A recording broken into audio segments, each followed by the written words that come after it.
कथा भाई जोगा सिंह जी की। शहर पेशावर की बात है कि उस शहर में जोगा सिंह नाम का एक लड़का रहता था। के माता पिता श्री गोविंद सिंह जी के पक्के सिख थे।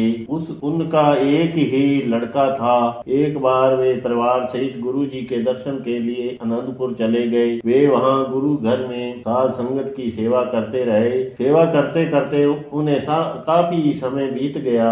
आनंदपुर में उसका इतना दिल लगा कि उसका वहां से आने का दिल ही नहीं कर रहा था। इतने में जोगा सिंह भी कुछ बड़ा हो गया। वह कुछ तोतली जबान में बातें करने लगा। हे भगत जनों, इसकी पूरी कथा इस तरह है, सभी प्राणी ध्यान से सुने। एक दिन की बात है कि गुरुजी ने उनसे पूछा, बच्चा तेरा नाम क्या है? तो आगे से बच्चे ने जवाब दिया, जोगा सिंह। गुरुजी ने दूसरा प्रश्न किया, किस जोगा? तो जोगा ने अपनी तोतली जबान में उत्तर दिया, सतगुरु जी आप जोगा। तो उसके बाद गुरुजी ने फरमाया, अच्छा तो फिर हम आपको जाने नहीं देंगे। आगे से लड़के ने कहा, न जाने दो, मैं यहाँ ही रहूंगा, सेवा करूंगा और खेलूंगा। इतनी बात जोगे ने गुरुजी को अपने मुंह से बात कह दी। उसका यह उत्तर सुनकर सतगुरु जी बहुत प्रसन्न हुए।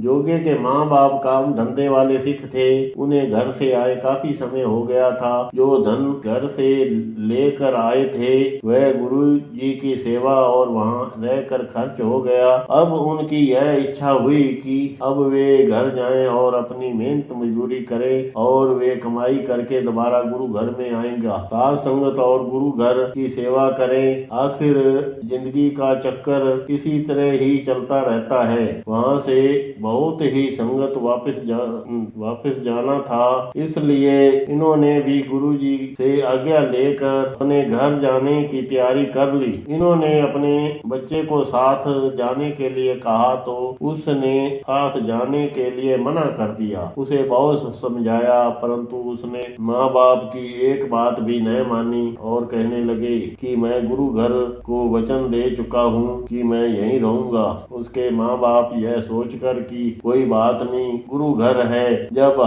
हमारी याद आएगी तो आ जाएगा। जोगे के माँ बाप उसे प्यार देकर आप साथ संगत के साथ अपने घर की तरफ चल पड़े और उनका लड़का वहीं रह गया, घर में ही रह गया। हे भक्त जनों, गुरु चेले की दूरियां कम करने वाली यह कथा है। समय बीतते पता नहीं चलता, जोगा जवान हो गया, उसकी मूछ फूट गई, अभी दाढ़ी नहीं आई थी कि लड़का सुंदर और जवान बन गया। सतगुरु जी ने उसे विसाखी वाले दिन अमृत छका दिया और जोगे की जगह उसका नाम जोगा सिंह रख दिया। उस समय जंग में जितने भी हथियार काम में आने वाले होते थे उन सभी हथियारों को चलाने की विधि सिखाई। वह घुड़सवारी से लेकर सेवादार तक एक अच्छा सिपाही बन गया। वह दिन रात गुरु घर की सेवा में ही लगा रहता था। माँ बाप की सबसे बड़ी इच्छा होती है कि उसके पुत्र का विवाह हो जाए। उसके माता पिता ने उसके लिए एक सुंदर लड़की देख कर सलाह पक्की कर ली और आनंदपुर में उसको एक चिट्ठी भेजी। वह चिट्ठी सतगुरु जी के नाम पर भेजी थी। उस समय सारा काम चिट्ठियां ही करती थी। उस चिट्ठी में लिखा था, दाता जी कृपा करके एक बार जोगा को पेशावर में भेज दो, हमने उसका विवाह करना है। विवाह होते ही इसे आपके पास भेज देंगे। चिट्ठी पहुंचते ही जरूर भेजें, आपका सिख। जब यह चिट्ठी सतगुरु जी के पास पहुंची तो गुरु जी ने चिट्ठी पढ़कर उसी समय जोगा सिंह को उनके माँ बाप का संदेशा पहुंचाया। घर से माँ बाप का संदेशा सुनकर जोगा सिंह बहुत खुश हुए। जो मन में थोड़ी बहुती उदासी थी वह भी दूर हो गई। उसे ज्यादा खुशी तो इस बात की थी कि वह अपने माँ बाप और रिश्तेदारों को मिलकर आएगा। यह कुदरत का असूल है, होता है। अगर दूसरे को मिलना है तो पहले से विछड़ना ही पड़ता है। जोगे सिंह ने सोचा, चलो जो कुछ हो रहा है ठीक ही हो रहा है। वे अपने गुरुजी से आज्ञा लेकर अपने घर के लिए चल पड़े। जाते समय गुरुजी ने यह शर्त रखी थी कि जब हमारा हुक्म आए उसी समय वापस आ जाना है। सतगुरु जी का वचन मानकर गुरुजी की हाँ में हाँ मिलाकर वह वहां से चल पड़े। वह अपने संग के साथ सफर पूरा करते हुए वह अपने घर पेशावर पहुंच गए। पुत्र को घर आया देखकर उसके माँ बाप को बहुत खुशी हुई। वह अपने रिश्तेदारों को मिला। जल्दी ही उसके विवाह की तैयारी शुरू हो गई। विवाह भी उसी शहर में भी होना था। बड़ी खुशी खुशी बारात गई। जब विवाह में लावा फेरे हो रहे थे तब पहली लाव पूरी हुई तो लाड़े लाड़ी ने मत्था टेका और दूसरी लाव शुरू हो गई। भाई जी लाव पढ़ते पढ़ते अभी दूसरी लाव पढ़कर लाड़ा लाड़ी मत्था टेक ही रहे थे तो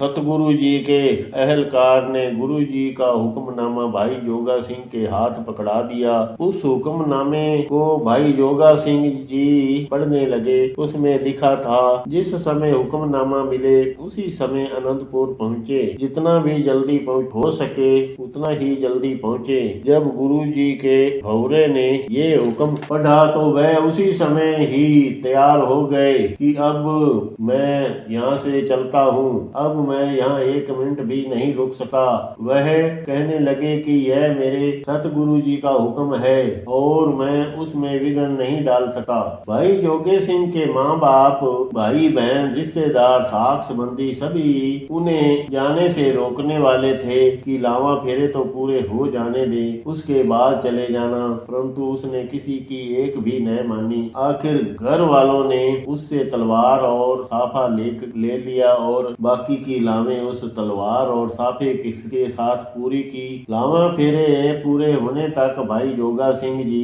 शहर की आबादी से बाहर ही निकल गए थे। वह हिरण की तरह चुंगी मारते हुए अनंतपुर की तरफ जा रहे थे। वह पेशावर से चलता हुआ रावलपिंडी से लाहौर और लाहौर से वह चलता चलता अमृतसर पहुंच गए। उसको अपने सतगुरु जी से मिलने की तड़प इतनी थी कि अमृतसर में सुबह उठकर स्नान किया और उसके बाद हरमंदिर साहब से मत्था टेक कर आगे के सफर के लिए निकल पड़े। जल्दी जल्दी वह सफर पूरा करते हुए होशियारपुर पहुंच गए। होशियारपुर में उसके साथ एक ऐसा कौतक हो गया कि वह कौतक भी हैरान कर देने वाला था। हे भगत जनों, इसे भी ध्यान से सुने। गलती से वह उस बाजार में जा रहे थे। वह वैश्वा का बाजार था। उस बाजार में जवानी बेची जाती थी। उन्होंने कई भोले भाले लोगों की जिंदगी तबाह कर दी थी। हुस्न और माया पुरुष को सब कुछ भुला देती है। इंसान उनसे बच नहीं सकता। इसमें से वही बच सकता है जिसे सच्चा गुरु बचा ले। जोगे सिंह ने बाजार के एक कोठे की अलमारी में एक सुंदर वैश्वा को देखा। वह आने जाने वाले राहगीरों पर अपनी नजर रख रही थी। इतने में भाई जोगा सिंह भी उसके सामने से निकल गए। दोनों ने एक दूसरे को देख लिया। जोगा सिंह को आंखों ही आंखों में उसने इशारा किया। वह उसके जाल में फंस गए और उसके पैर वहीं रुक गए। वह भी उसकी तरफ देखने लगी। उसे जल्दी ही ज्ञान हो गया कि वह एक गुरु का सिख है। 5 चीजें उसके पास हैं। अगर कोई उसे देख लेगा तो क्या कहेगा कि गुरु का सिख होकर ऐसा नीच काम करता है। यह सोचकर वह कोई 10 मिनट शर्मिंदा होकर खड़ा रहा। थोड़ी दूर आगे चलकर वह फिर रुक गया। उसे सुंदरी का चेहरा उसकी आंखों में से घूमने लगा। यह समय उसे सपने की तरह लग रहा था कि वह इशारा कर रही है। यह सोचकर वह दोबारा रुक गए। सोचने लगे कि अभी दिन बहुत खड़ा है, वह उसके पास कैसे जाए। इसके बाद वह सोचने लगे कि इससे सुंदर लड़की तो वह अपने घर में ही छोड़कर आए हैं, जिसे अपनी दुल्हन बनाकर अभी लावें भी पूरी नहीं पड़ती हैं। फेरे ही बीच में छोड़कर आया है। पत्नी और वेश्वा में दिन रात का फर्क होता है। वह श्री अनंतपुर जाने का रास्ता ही भूल गया। वह रात होने का इंतजार करने के लिए शहर से बाहर जाकर एक जगह बैठ गए और सोचने लगे कि उस रूपवती वेश्वा को वह जरूर मिलेगा। गुरु के सिख का मन डोल गया। जिसका सच्चा गुरु निगाहवान होता है वह अपने सिख की जरूर रक्षा करता है। उसके प्रीतम को पता चल गया। वह उसे आत्मिक शक्ति से उसे बचाने लगे। उन्होंने एक संतरी का रूप धारण किया और वेश्वा की पौड़ियों के आगे खड़े हो गए। जब काफी अंधेरा हो गया तो वह दोबारा वापिस आ गए। उसने देखा कि लोग अभी भी बाजारों में घूम रहे हैं। वह उसी वेश्वा के कोठे के सामने गए तो क्या देखते हैं कि उसकी पौड़ियों के पास एक पुरुष खड़ा है। उसके हाथ में एक लाठी है और उसके कपड़े जैसे अमीर लोगों के चौकीदारों के होते हैं उस जैसे उसने कपड़े पहने हुए हैं। भाई जोगा सिंह जब पौड़ियों पर चढ़ने लगे तो उसने डांटा और कहा, कहाँ जा रहा है? इधर साहूकार गए हुए हैं, इधर मत जाओ। भाई जोगा सिंह उसकी यह बात सुनकर शर्मिंदा सा हो गए। उसने सड़क की दूसरी तरफ जाकर देखा तो दिए की लौ जल रही थी। उसे वह सुंदरी नजर नहीं आई। वह उसे पूरा यकीन हो गया कि ऊपर कोई पुरुष जरूर है। अगर कोई न होता तो वह सुंदरी उस अलमारी में से बाहर की तरफ जरूर देखती नजर आती। भाई जोगा सिंह जिस तरफ से आए थे उसी तरफ ही चल पड़े। उसका मन बहुत बेचैन हो रहा था। वह बड़ी मुश्किल से समय व्यतीत कर रहा था। कई बार सोचता कि आने में बड़ी गलती की, आने से कम अपनी पत्नी का मुंह तो देख लेता। काम के मारे ने उसका सारा शरीर लीरो लीर कर दिया। कोई एक घंटा बेचैनी में घूम फिर कर वह दोबारा वापिस आ गया। उसी कोठे के सामने जाकर फिर उसके पांव रुक गए। दोबारा भी उसके हाथ म्योसी ही लगी क्योंकि वह संतरी अभी भी वहाँ ही खड़े थे। कोठे में रोशनी तो थी परंतु वैश्वा अलमारी के आगे नहीं थी। वह आगे जाकर बड़ी दिलेरी से उस संतरी से पूछने लगे कि तेरा मालिक कब घर जाएगा? उसने आगे से जवाब दिया, मुझे क्या पता, मैं तो उसके हुक्म का पालन कर रहा हूँ। बस मुझे तो उसने इतना ही कह रखा है कि किसी को अंदर मत आने देना। संतरी ने अपनी बात पूरी करके कहा, तुम कौन हो जो यहाँ चक्कर पे चक्कर लगा रहे हैं? तो आगे से जोगा सिंह ने कहा, मैं भले ही कोई भी हूँ, तूने इस बात से क्या लेना है? तो फिर इसके बाद संतरी ने कहा, फिर यहाँ से चले जाओ, यहाँ आज तेरा काम नहीं होने वाला है। लगते तो कोई भले मानस हो, पता नहीं आज तुम्हें क्या हो गया है जो इस चक्कर में पड़े हैं और किसी की परवाह भी नहीं करते हैं। परंतु काम में अंधा हुआ व्यक्ति किसी की भी परवाह नहीं करता। वह उस वेश्वा के कोठे के सामने जाकर बैठ गया। उसकी नजर वेश्वा की पौड़ियों की तरफ थी कि कब साहूकार नीचे उतरे। न तो ऊपर कोई साहूकार था और न ही किसी ने कोठे से नीचे उतरना था। असल बात यह थी कि वेश्वा के पेट में दर्द था, इसलिए वह अलमारी छोड़कर चारपाई पर लेटी हुई थी। उसने अपने कोठे का दरवाजा बंद कर लिया था और अंदर दर्द से तड़प रही थी। भाई जोगा सिंह को उसका इंतजार करते हुए काफी समय बीत गया। इतने में मुर्गे ने बांग दे दी। कई प्रभु के प्यारे कुओं में से स्नान करने के लिए जा रहे थे। भाई जोगा सिंह सारी रात वेश्वा के कोठे के सामने खड़ा रहा। वह न तो थका और न ही उसे नींद आई। पहरेदार भी सावधान होकर पहरा दे रहे थे। अब भाई जोगा सिंह को बहुत गुस्सा आ रहा था। उसने फैसला कर लिया कि अब वह उस संतरी को धक्का देकर पौड़ियों पर चढ़ जाएगा। ऐसा करने पर भले ही उसे कुछ भी हो जाए, वह पौड़ियों पर चढ़ ही जाएगा और इसमें देरी नहीं करेगा। अब वह अपने पूरे जोश के साथ पौड़ियों की तरफ बढ़ा। जब वह अभी पहली पौड़ी ही चढ़ा था कि संतरी ने उसकी गर्दन पकड़कर उस पर हाथ रखकर जोर से धक्का दिया और क्रोध से कहने लगे, तुम्हें शर्म नहीं आती? अपने आप को देख तो तू कोई ऐसा वैसा प्राणी नहीं है, बल्कि तू गुरु का एक सिख है। सारी रात तूने वैश्वा के द्वार पर गुजारी है। अब तो अमृत वेला हो गया है। अब यह समय भजन कीर्तन करने का है। यह समय इन कामों के लिए नहीं होता।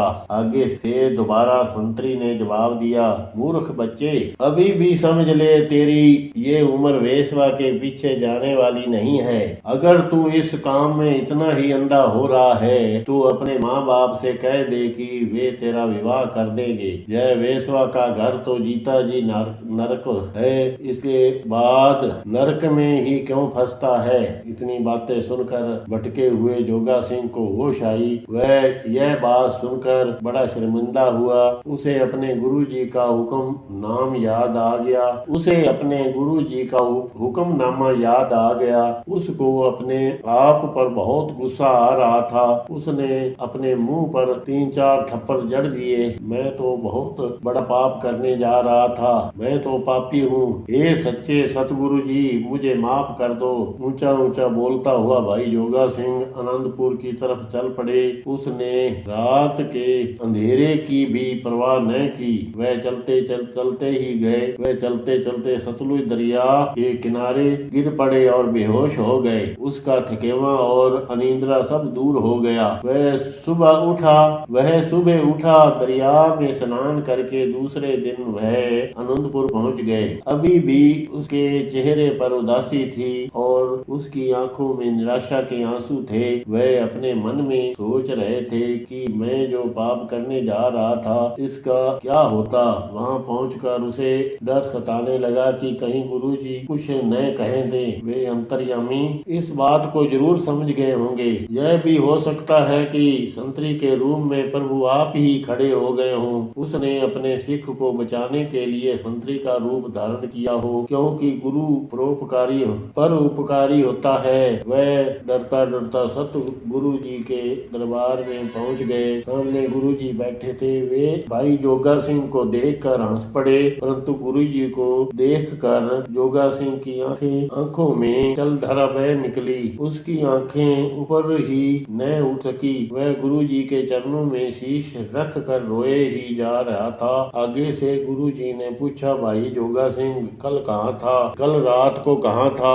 आगे से जोगा सिंह ने कहा, प्रभु आप घट घट के जानने वाले हैं। आप परमेश्वर का रूप हैं। मैं पापी हूँ। आपका हाथ मेरे सिर पर था, तब पाप करने से बच गया। मुझे ऐसे बुरे कर्मों की माफी दो। आपने मुझे नरक कुंड से बचा लिया है। मेरे दाता मैं भूल गया था, अब मुझे माफ करो। अब तो भाई जोगा सिंह जी गुरु जी के आगे अपनी भूल माफ करवाने लगे। वे दया के सागर सतगुरु दोबारा हंसे। गुरु जी के हंसने से ही जोगा सिंह निहाल हो गए और सारी कहानी भरे दरबार में संगतों को सुनाई और अंत में कहा, देखो 2 लावा फेरे लेकर अपनी स्त्री की परवाह न करने वाला भाई जोगा सिंह पराई स्त्री और उसके हुस्न पर बेईमान हो गया। इसी तरह जिंदगी में इंसान कई गलतियां करता है। ऐसी बुराइयों से हर एक प्राणी को बचना चाहिए। यह कथा जो भी प्राणी पढ़े या सुने, इस कथा से हमें यह शिक्षा मिलती है कि सच्चा इंसान वही हो सकता है जो अपनी पत्नी के बगैर किसी दूसरी स्त्री की तरफ आंख उठाकर भी न देखे। यही सच्चे जीवन की निशानी है। भाई जोगे सिंह से यह शिक्षा मिलती है कि वह अगर अपने काम को वश में न कर सका तो वह विवाह ही करवा लेते। इसलिए ऐसा कोई भी लड़का या लड़की हो इस तरफ न आए और अपने माता पिता से कह दें कि हमारा विवाह कर दें। जब काम के चक्कर में कोई पुरुष वैश्या के पास जाता है तो वह जीता जी नरक भोगता है। उसे ऐसी बीमारी लग जाती है जिसका कोई इलाज नहीं होता। वह प्राणी जीता जी नरक भोगता है और मरने के बाद भी नरकों में जाता है। इसके बाद भाई जोगा सिंह पूरा ब्रह्म ज्ञानी बन गए। उसकी याद में पेशावर में अब भी गुरुद्वारा भाई जोगा सिंह के नाम से कायम है। वाहे गुरु जी।